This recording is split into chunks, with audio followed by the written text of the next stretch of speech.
Il gruppo delle Fourmis Majorette nasce nel 2009 per volontà della presidente della Proloco, Antonella Pintus.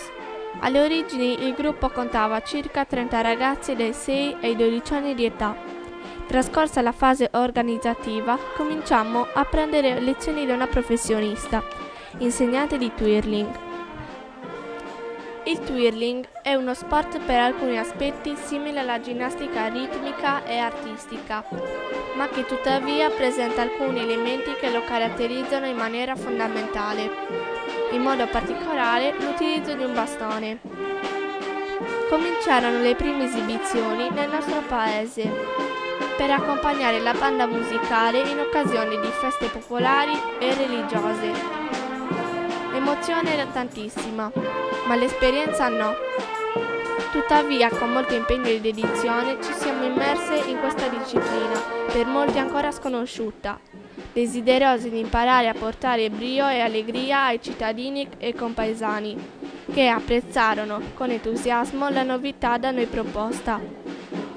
Questo nostro modo di esibirci fu gradito al pubblico che richiedeva la nostra presenza in qualsiasi tipo di manifestazione ed evento.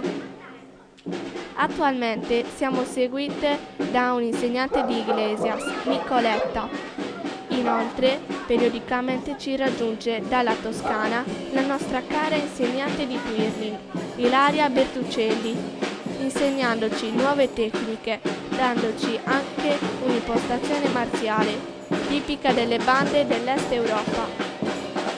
Attualmente il gruppo è composto da 20 ragazze, dai 6 anni in su, che eseguono coreografie con i pompon e con il bastone da twirling, sia col repertorio della banda che con un programma di musica adatta alle occasioni.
Boy.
Breaking ground feels like the night.